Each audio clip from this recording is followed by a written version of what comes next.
සෑහෙන දවසකට පස්සේ අද බෝනික්කි ගෙදර. මොකද දන්නේ නැහැ. ෂේප් එකේ ගිහින් අහන්න ඕන ඇයි කියලා. මේ නිදි කුඹරි මොකද අද පාසලට වාර්තා නොකරේ? අද බෑ හිතුණා අක්කා. අද අම්මි තාත්ති මල ගෙදරක යනවා කිව්වා. මං හැදුවේ යන්න. තාත්ති මාව එක්ක යන්න බෑ කිව්වා කියනකො. ඒ මොකෝ? ඉස්කෝලේ යන්න බැරි නම් මල ගෙවල් වල යන්න ඕනෙත් නෑ කිව්වා. ඔයත් එක්ක ගෙදරට වෙලා ඉන්න කිව්වා. ඒකත් එහෙමද? නැන්දි මට නිකමටවත් කිව්වේ නෑනේ.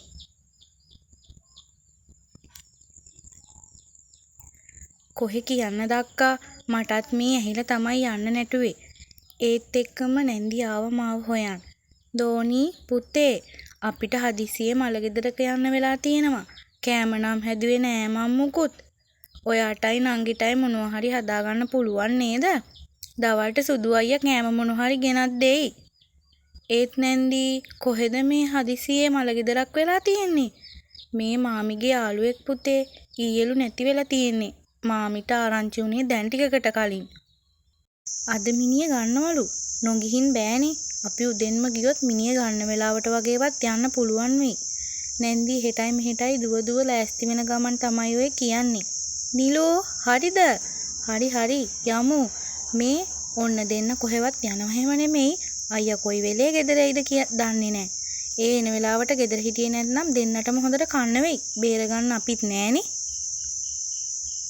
නැන්දි යන්න වාහනේටත් නැගලා ওই ටික කිව්වේ. අපි දෙන්න ගැන හොඳට දන්න හින්දා. අයියෝ හරි අම්මි. අපි දෙන්න කොහෙ යන්නද? ගේ ඇතුළටම වෙලා ඉන්නම්කෝ. ඔව් දෙන්න ඇතුළට වෙලා හිටියද එළියට වෙලා හිටියද කියලා කියන්නේ නැත්තේ අයියා. දෝනි නංගිවත් බලාගෙන ඉන්න පුතේ.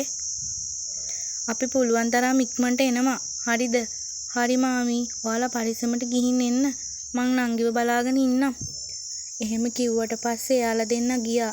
අනේ මන්දා මගේ හිතට දැනෙන්නේ මහා මූසල හැඟීමක්. හරියට අම්මි තාත්ති ඇක්සිඩන්ට් වුණ දවසෙත් මේ හැඟීමම දැනුණා. නෑ එහෙම වෙන්නේ නෑ. මං හැම දෙයක් ගැනම හිතනවා වැඩි. මොඩ විදියට හිතන්නේ නැතුව වෙන මොකක් හරි තියෙන වැඩක් කරන්න ඕන. ටිකක් දවල් වෙලා ජම්බුගහ පැත්තෙත් යන්න ඕන. දැන් ගිහින් උදේට කන්න මොනවා හරි හදා ගන්නවා. බලමු මොනවාද තියෙන්නේ කියලා. අම්මේ දෙයියෝ බලලා වගේ කොත්තුමි පැකට් වගේක්. හැබැයි ඉතින් මේ වගේ අයිතිකාරයා තමයි වැඩේ. කාපුවව වමාරින්න වෙයිද දන්නේ නැහැ. වෙන දෙයක් වෙන්නේ මට විතරක් නෙමෙයිනේ. උදේට බණ්ඩි කොටේ පුරව ගන්න මේ හොඳටම මදෑ. වෙන මගුලක් වෙන්න කියලා කොත්තුමි පැකට් දෙකක්ම අරන් හැදුවා. ඒකල්ල බෝනික්කටත් දීලා මාත් කෑවා. දැන් ඉතින් ගෙවල් දොරවල් අස්කලා අතු ගාලා දාන්න ඕන. කොහෙවත් යන්නත් බෑනේ. අර කළු කුමාරයා කොයි වෙලේ නම් සම්ප්‍රාප්ත වෙයිද දන්නේ නෑනේ. මේ බෝනික්කි යමුද ගමනක් කොහෙද අයියයිද? කොහෙවත් නෙවෙයි.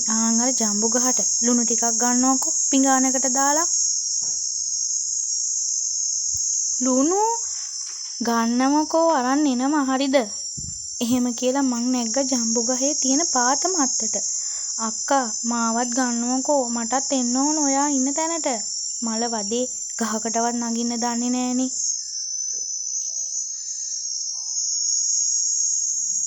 ලෝක වික්‍රමයක් කරලා නගගත්ත ගහට.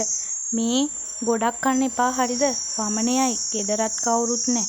ඇයි අක්කා තමුසේ ඉන්නේ? අනේ මේ බෝනික්කි මොනවා හරි දෙයක් වුණොත් ඒ වෙලාවට මට හරියට දුවා ගන්නවත් බෑ. එහෙව් මං ගැන ඔය විදිහේ දේවල් බලාපොරොත්තු නොවි ඉන්නවා. ඔය වගේ විකාර දේවල් කිය අපි දෙන්න හොඳට ජම්බු කෑවා. වෙලාව යනවා තේරුණේවත් නෑ.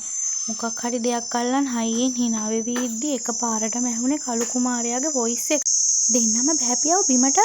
එකපාරටම ඇහුනේ සද්දේ ඇහුන පැත්ත හොය මං ගහේ ඉද්දි බෝනික්කි ගහෙන් බැහැලා. අපේ අද නම් ඉවරයි. අපේ ආතල් කුඩුනේ ඉතින් යකෝ ගහට නැග ගන්න බැරුව නාහෙන් අඩපු එකේ නේද දැන් අර බිම ඉන්නේ. තමුසේගේ කන් ඇහෙන්නේ නැද්ද? නැගපු විදිහටම බහිනවෝකෙන් බිමට. ගෑනු ළමයි නේද වැඳිරියෝ වගේ ගස්කට් බඩ ගන්න පුරුදුනේ කොහොමද බෝනික්කි? බෝනික්කිට බනින අතරේ මං ටක් ගාලා බිමට බැස්සා ගහෙන්. ඇයි යකෝ ගහ යටට ආවනම් එහෙම ඉවරයි. අද ඇඳන් ඉන්නේත් ගවුමක්. හිමීට ගෙට පැන ගන්න ඕන. නැත්තම් අද බැනුම් කෝටියයි. මේ ඔහොම ඉන්නවා.